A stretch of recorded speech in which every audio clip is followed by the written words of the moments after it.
Hemos estado estos domingos revisando, aprendiendo de la enseñanza que nos entrega el libro de Marcos, el Evangelio de Marcos. Estamos en el capítulo 2, hemos leído los versículos 18 al 22 y el tema que en esta ocasión vamos a ver tiene que ver con una pregunta que le hacen justamente a los discípulos de Jesús, a Jesús, en el entorno que se encuentra, en el contexto que él está, acerca de por qué ellos no están ayunando, siendo que otros que son creyentes en Dios, son religiosos, sí ayunan. Si hacemos un pequeño repaso, resumen de lo que hasta ahora hemos visto, para no perder el contexto de lo que estamos aprendiendo, Jesús se ha hecho muy popular, sobre todo en la región de Galilea, donde Él ha desarrollado mayormente su ministerio. Marcos le interesa presentar a Jesús como el Mesías, como el Cristo. Para aquellos que no tienen una habitualidad en lo que es el conocimiento bíblico, Cristo o Mesías no es el nombre de Jesús, el segundo nombre, sino que es un título y que significa Salvador. Pero bueno, se ha popularizado tanto que ha pasado a ser parte del nombre de Jesús, le llamamos Jesucristo. Y por lo tanto lo que Marcos quiere enfatizar es que Jesús es el Mesías, Jesús es el Cristo y en Él se cumplen las profecías que estaban escritas en el Antiguo Testamento. Y por lo tanto, Él es el Salvador de su pueblo.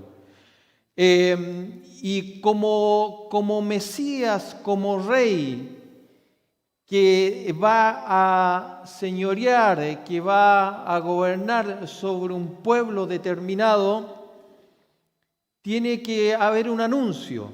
Y este anuncio lo hace Juan el Bautista. Ha llegado la hora, ha llegado el día que este Rey se hace presente, el reino de Dios se ha acercado a vosotros. Él no lo dice, pero es lo que entendemos en la persona, en la obra de Jesucristo. Y Jesucristo comienza a mostrar sus credenciales.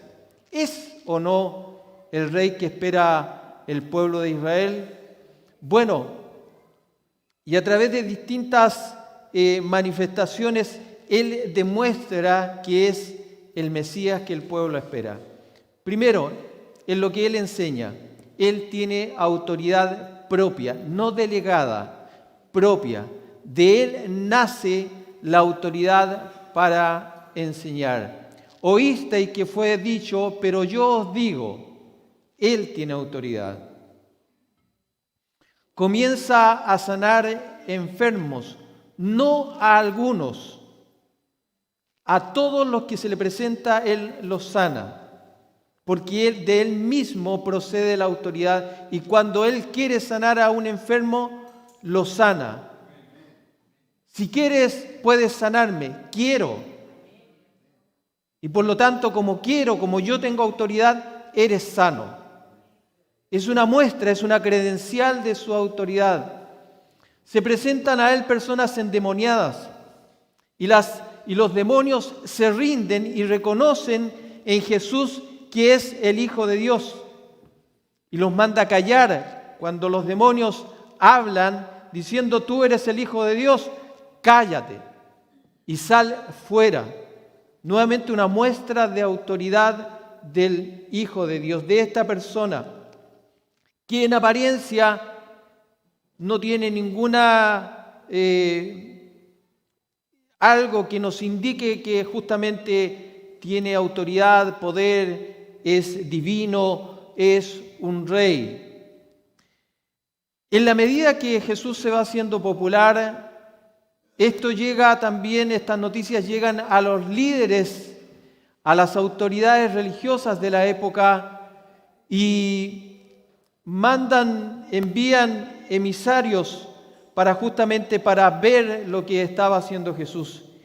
Y en la medida que Jesús va haciendo ciertas cosas, va justamente sanando, va enseñando, esto muchas veces choca con las tradiciones, con los conceptos, con las ideas que tenían estos fariseos acerca de en quién debía descansar la autoridad del Mesías o cómo se debían aplicar o entender las enseñanzas de Dios para su pueblo.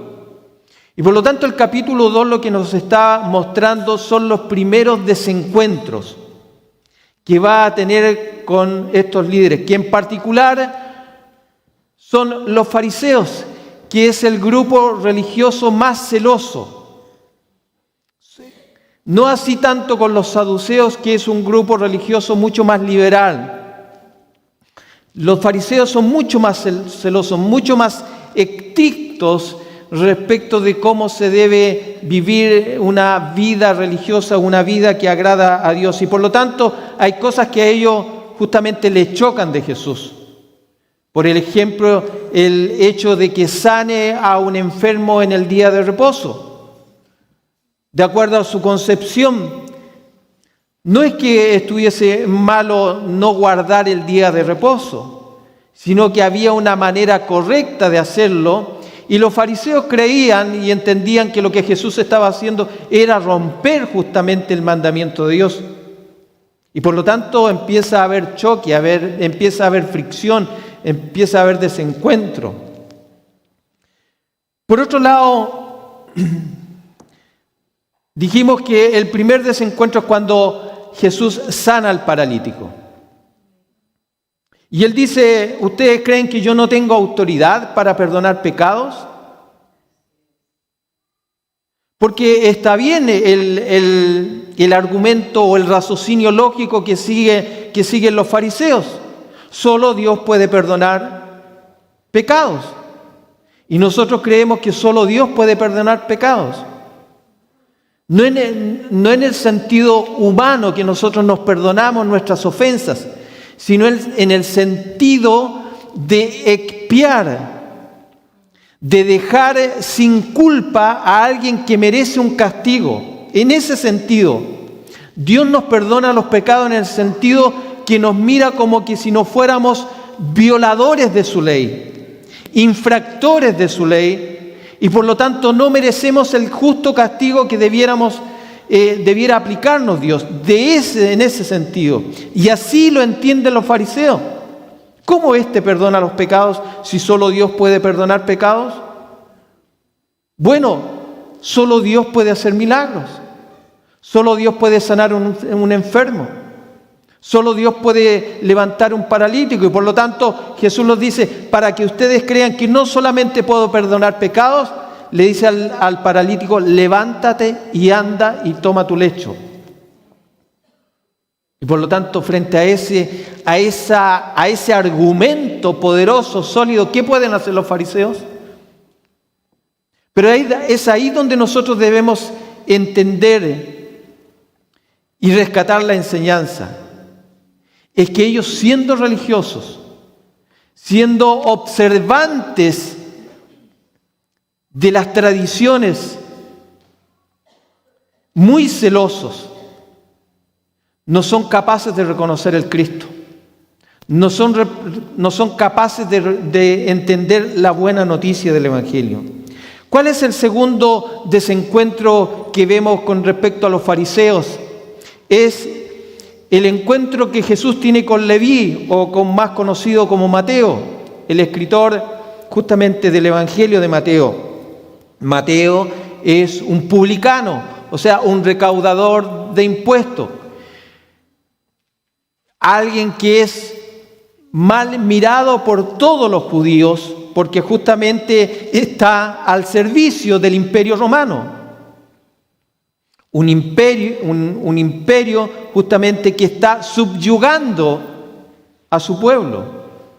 Y por lo tanto, de manera natural, si aquí no es que nos vengamos a nosotros, si a nosotros nos pasara exactamente lo mismo, que viniera otro país, otro imperio y nos tuviera esclavizados, subyugados, y más encima nos pusieran altas tasas de impuestos y que parte de esos cobradores de impuestos fueran parte de nuestro mismo pueblo, ¿qué diríamos nosotros? Son vendidos. Y así los veían a los publicanos, vendidos a la causa de un país ajeno. Pero Jesús se junta con los que el ser humano odiamos, con aquellos que son despreciados, injusta o justamente, con aquellos que para nosotros no tienen ninguna posibilidad de que Dios los mire, se acerque a ellos. Y por lo tanto, Jesús se junta con este publicano, y no solamente con este publicano, sino con muchos publicanos y muchos pecadores en el concepto del fariseo. Porque ellos no son pecadores, pero otros sí son pecadores. Y por lo tanto, Jesús les dice, o anteriormente a esto, los fariseos preguntan, bueno, ¿y qué es esto? ¿Este come y bebe con estos pecadores, con estos publicanos? Y por lo tanto, estos fariseos que se saben de memoria la Escritura, ¿qué más santo que alguien que se sepa de memoria las Escrituras? Yo le pregunto a usted si se sabe de memoria las Escrituras. Con suerte nos aprendemos un salmo, Salmo 23. Pero el apóstol Pablo era uno de esos. El apóstol Pablo se sabía de memoria las Escrituras. Y por lo tanto asociaban con el Salmo 1. Bienaventurado el varón que no anduvo en consejo de pecadores, ni estuvo en camino de pecadores, ¿cierto?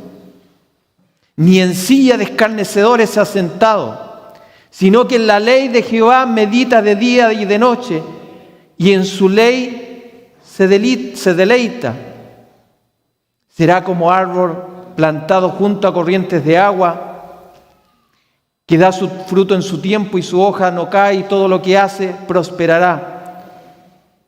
No así los malos, que son como el tamo que arrebata el viento.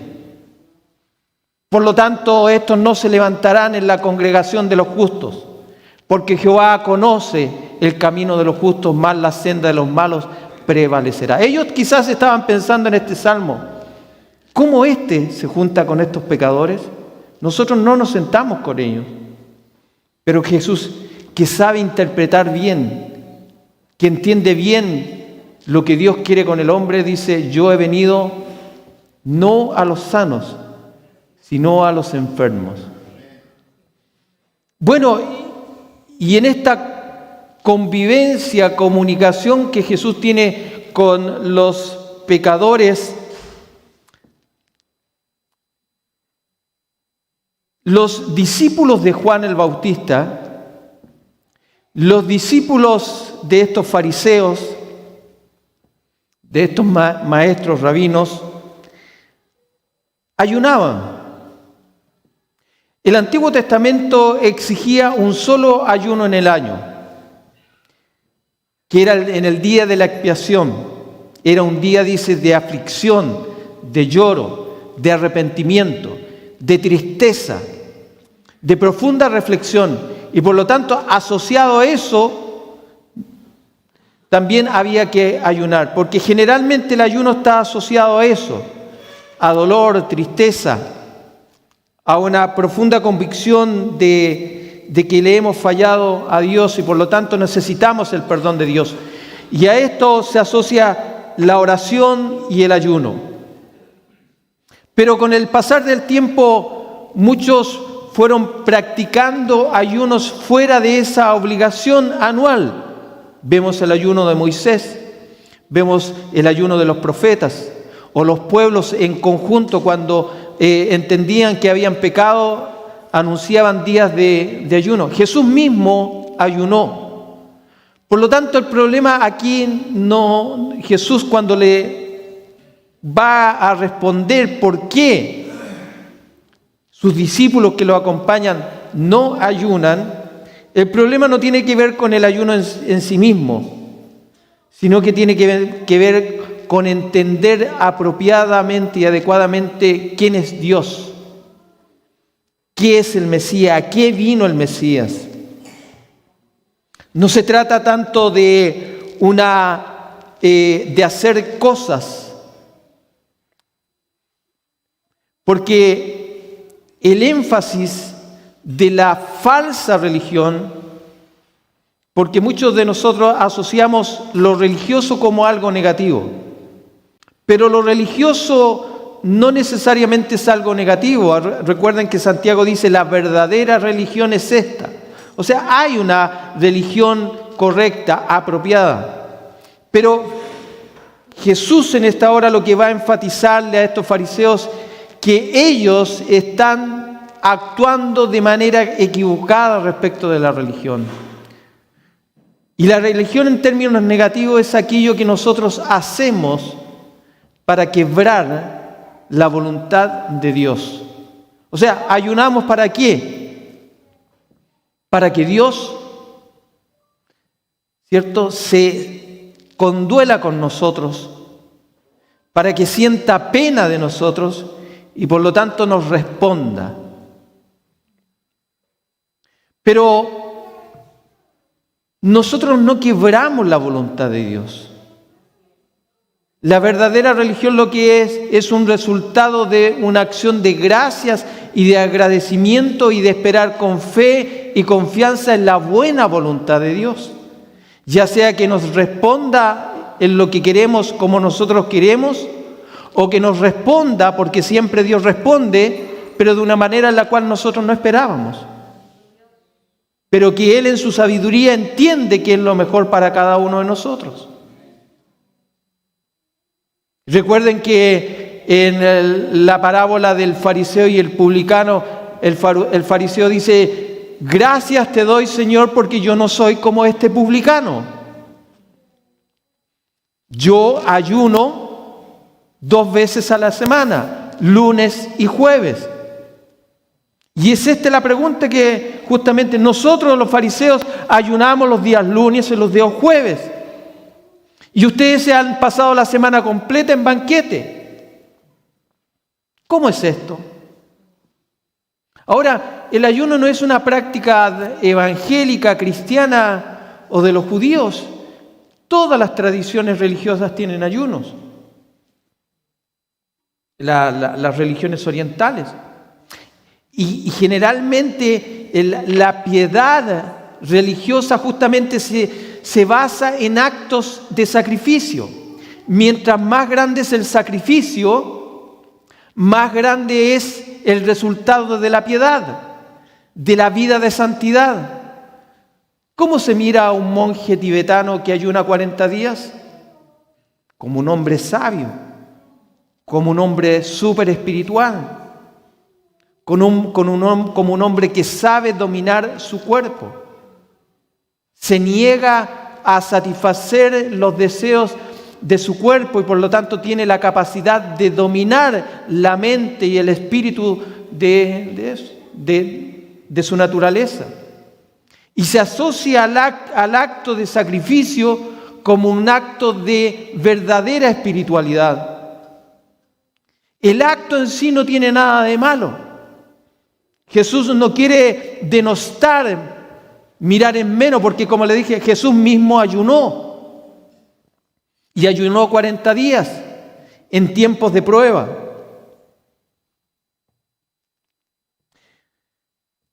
Y era común en la antigua época, en los tiempos de Jesús también, que tanto en el pueblo de Israel como en las otras culturas, la cultura greco-romana, existieran discípulos, seguidores de maestros. Jesús era un maestro y tenía sus discípulos. Y el común, como les decía, era que los discípulos de sus maestros ayunaran. Pero Jesús no les responde de forma directa, sino que les da una respuesta indirecta. Y les dice, ¿cómo mis discípulos y los que me acompañan van a ayunar cuando estamos en medio de una boda, en medio de una celebración? El esposo ha llegado. Ellos son amigos del esposo. En una boda no se puede ayunar. ¿Cuántas veces usted ha sido invitado a una boda y está lleno de platos exquisitos, de bebidas, de jugos, de postres, y cuando a usted le van a ofrecer, no puedo, estoy ayunando? Sería ilógico, ¿cierto? Uno incluso ayuna antes. Se prepara. Yo tengo que confesarlo, ¿eh? ¿Ah? O disminuye la cantidad. Si se come 2 panes, se come 1. O va al almacén en vez de comerse una marraqueta y pide pan de molde. Se prepara uno, porque entiende que hay alegría y cuando hay alegría hay comida. Y por lo tanto les dice a los fariseos y a los discípulos de Juan que el esposo ha llegado y por lo tanto hay alegría. Él se describe a sí mismo como un novio y sus discípulos como los amigos del novio, porque en la cultura justamente judía, los que acompañaban al novio hacia la recepción de la fiesta y en todo momento y no se separaban de él, eran sus amigos, estaban al lado. Hoy día es distinto en nuestra cultura, el novio siempre anda solo, pero en aquella época sus amigos estaban al lado de él. Y las fiestas de la boda en aquella época no eran de un día, eran de una semana, de 2 semanas, era de mucha algarabía, era un evento. Por lo tanto, en ese evento abundaba la comida, abundaba el vino, abundaba la alegría. Y por lo tanto, justamente les dicen, no pueden ayunar. Están con el novio. Con esto justamente les indica que no está en contra del ayuno. Simplemente que hay un tiempo de alegría, un tiempo de regocijo. Pero en el versículo 20 les dice, pero llegará el día el que el novio les será quitado y ahí será quizás tiempo de ayunar. Porque justamente lo que estaba anunciando Jesús era ya que se refiere específicamente al día de su muerte o al día en que nuevamente retornaría con el Padre. Y en toda esta época vamos a tener que esperar al novio. Serán tiempos quizás muchas veces difíciles y requerirá que el pueblo de Dios, el amigo del novio o la esposa del novio, que somos la iglesia, tengamos que ayunar. Y luego él continúa diciendo, para seguir profundizando en esta enseñanza, que lo que él está tratando de decirles, ¿por qué no están ayunando? Porque ha llegado la época, el tiempo. No en términos de tiempo cronológico, sino en tiempos de calidad. Ha llegado un tiempo nuevo. Y pone la parábola siguiente. Dice, nadie pone un parche de paño nuevo en un vestido viejo. Porque ¿qué es lo que ocurre? Esa tela nueva que no ha sido lavada, cuando se lave, se va a encoger. Y esa tela vieja que está debilitada se va a romper.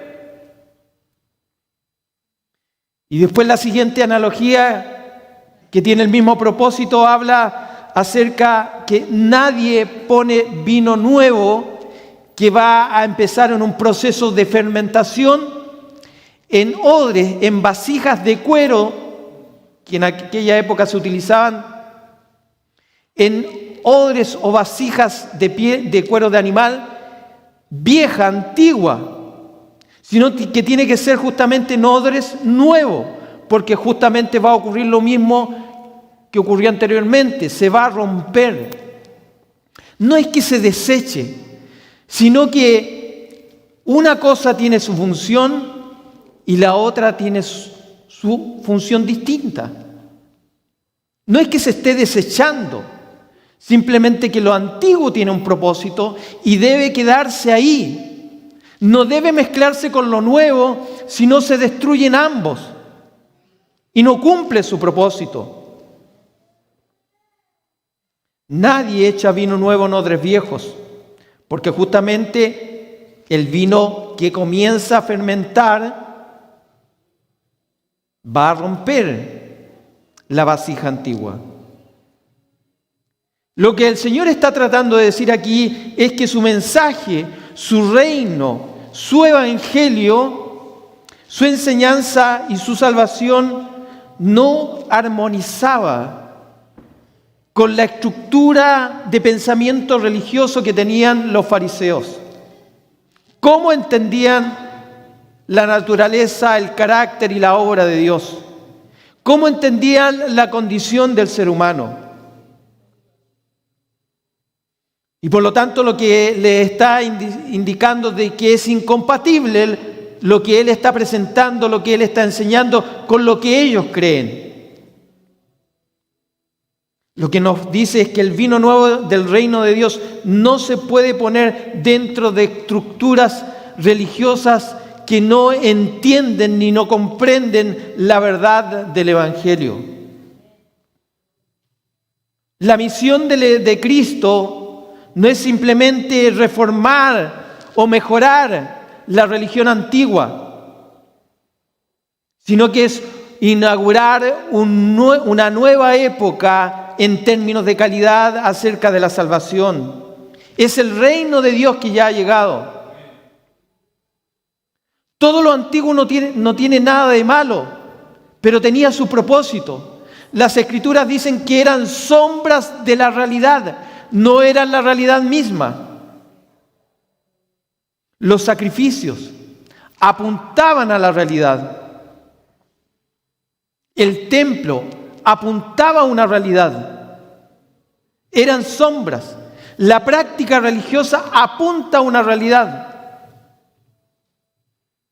Y por lo tanto, la práctica religiosa es un medio y no un fin. Pero muchas veces nosotros nos equivocamos porque creemos que la práctica religiosa es un fin en sí mismo y no un medio. Y cuando la práctica religiosa se transforma en un fin en sí mismo, lo que produce no es piedad, sino que lo que produce es orgullo. Porque confiamos en lo que hacemos y no en lo que el poder de Dios puede hacer en nosotros. Y es eso lo que hacían los fariseos. Jesús les dijo, ayunen, pero no demuestren que están ayunando. Porque ¿qué es lo que hacían junto con ayunar ellos? Demudaban, andaban con cara de triste, no se lavaban quizás, aunque los judíos eran bastante escrupulosos en cuanto a su limpieza, pero andaban con ropas que no llamaran mucho la atención. O sea, cualquiera que los viera sabía que estaban ayunando. ¿Y qué es lo que querían con eso? Demostrar que ellos eran piadosos, santos, que amaban a Dios por lo que hacían.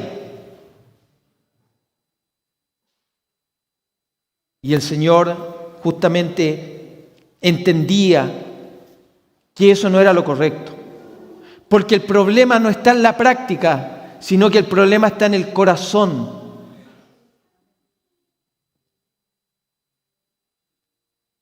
Y aunque a muchos quizás no les guste, pero yo siempre trato de alguna manera de asociar lo que nosotros practicamos, entendemos, con lo que hoy día el mundo también nos enseña. Y de alguna manera el pensamiento político, filosófico, de lo que hoy día nosotros vemos, actúa de una manera religiosa también. Y usted va a escuchar a los políticos decir, los problemas sociales son problemas estructurales. Por lo tanto, si se arregla el problema estructural, se arregla el problema para el hombre. Y cuando nosotros a los cristianos nos hablen de problemas estructurales, nosotros tenemos que poner atención, porque el problema no está en la estructura, sino que el problema está en el hombre. El problema de la sociedad es el hombre y no la estructura. Que la estructura ayuda, correcto. ¿Cuál es la estructura? Disminuir la pobreza, aumentar los niveles de educación, ayudar a que la sociedad tenga un mayor bienestar económico, social. ¿Ayuda eso? ¿Ayuda? ¿Soluciona el problema de la sociedad? No. ¿Por qué? Porque el problema está en el corazón del hombre.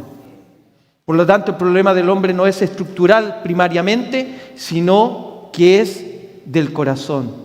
Y asimismo, Jesús está diciendo, el problema no es estructural. Yo no he venido a reformular, a arreglar problemas estructurales. A Jesús no lo vieron hablando problemas de educación, problemas económicos. Él vino a enfatizar en que el problema del hombre es su naturaleza, su corazón, su mente. Y mientras no sea cambiado eso, mientras no haya odres nuevo y vino nuevo, el problema no se soluciona. El problema es el orgullo humano. Por eso que lo que habla Jesús, lo que habla el Evangelio es que tiene que haber una obra nueva. ¿Qué dice 2 de Corintios capítulo 5, versículo 17? De modo que si alguno está en Cristo, ¿qué es lo que es? Nueva criatura es. Las cosas viejas pasaron y aquí son todas hechas nuevas. O sea, si no hay un nuevo nacimiento, es imposible que el Espíritu Santo habite en nosotros. Es imposible que su palabra haga vida en nosotros. Tiene que haber un nuevo nacimiento. El religioso Nicodemo se enfrentó a esta realidad. Jesús le dijo, tienes que nacer de nuevo. Puede ser el hombre más religioso que haya en la vida, pero si no nacen de nuevo, si no hay una operación de Dios, por eso que el Evangelio es poder. Es el único que puede transformar y cambiar y crear una nueva criatura en nosotros. En Cristo somos nueva criatura. Y por lo tanto la verdadera religión trata de estar en Cristo. La verdadera religión apunta a Cristo. Se trata de nacer de nuevo por el poder de Dios para que Cristo habite en nosotros. Y por lo tanto la práctica religiosa bien intencionada debe llevarnos a Cristo. Si no, es muerta y no tiene sentido.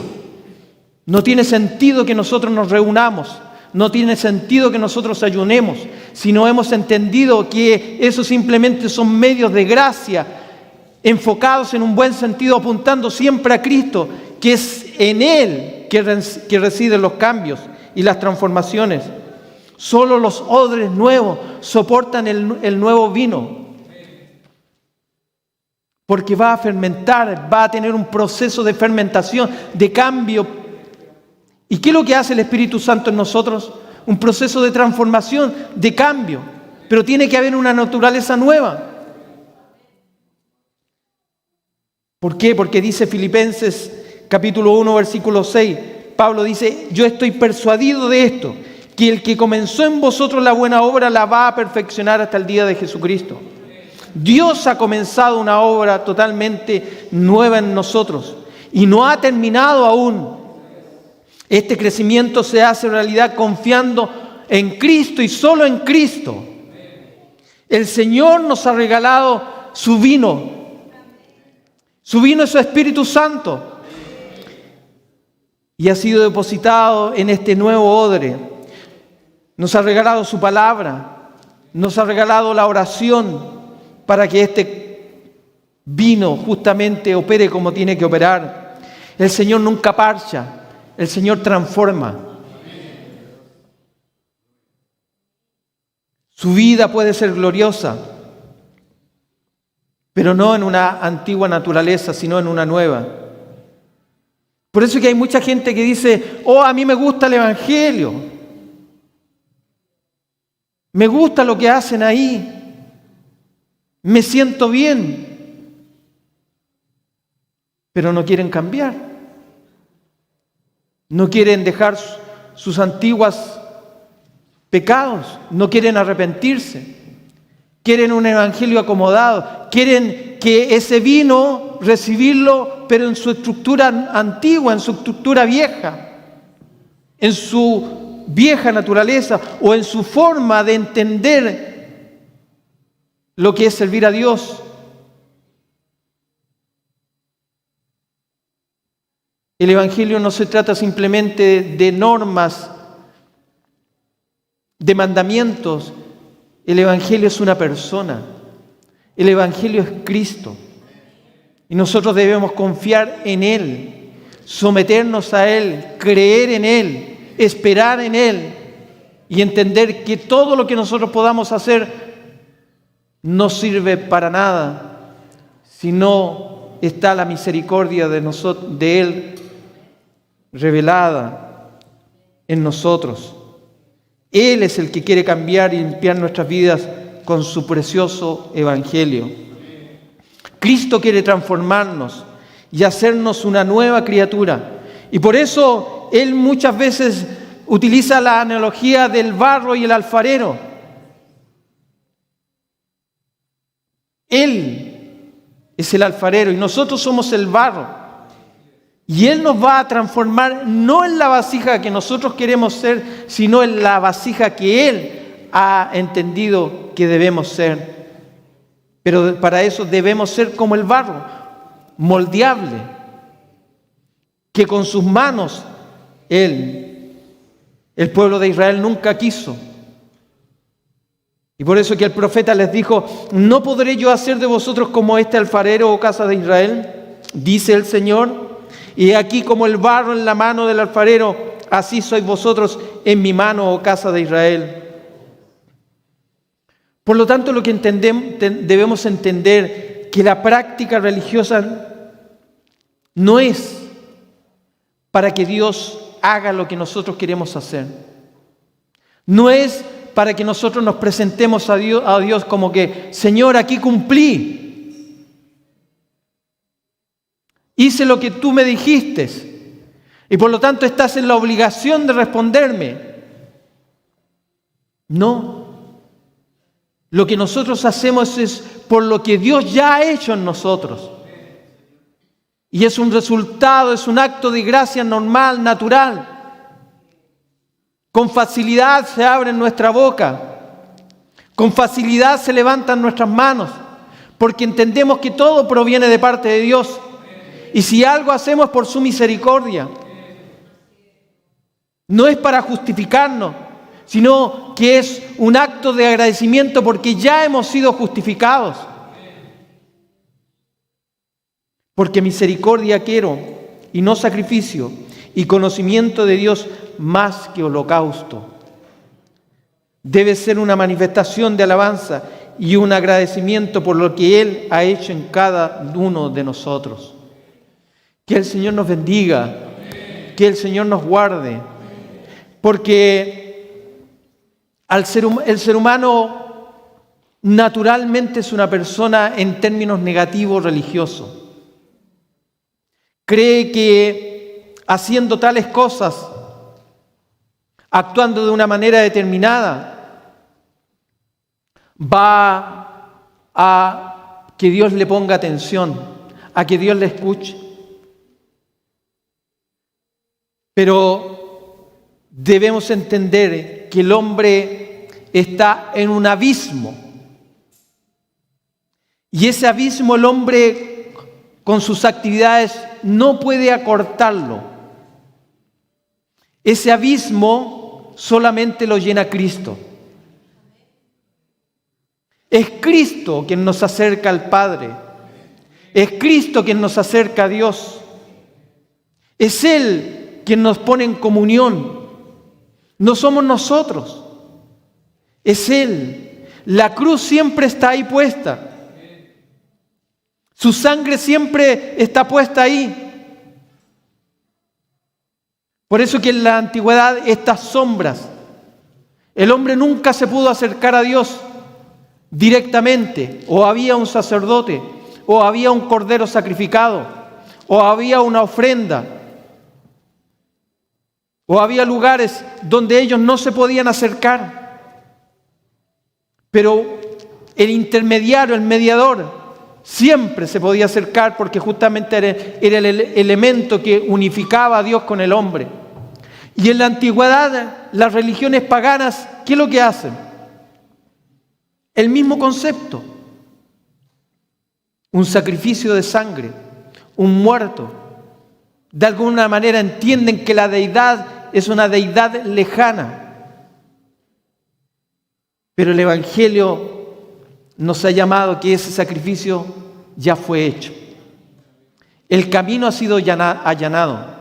Y para el Hijo de Dios ese abismo ya no existe, porque permanentemente Cristo lo ha eliminado y nos ha acercado a la comunión con el Padre. Que el Señor bendiga su palabra en cada uno de nosotros.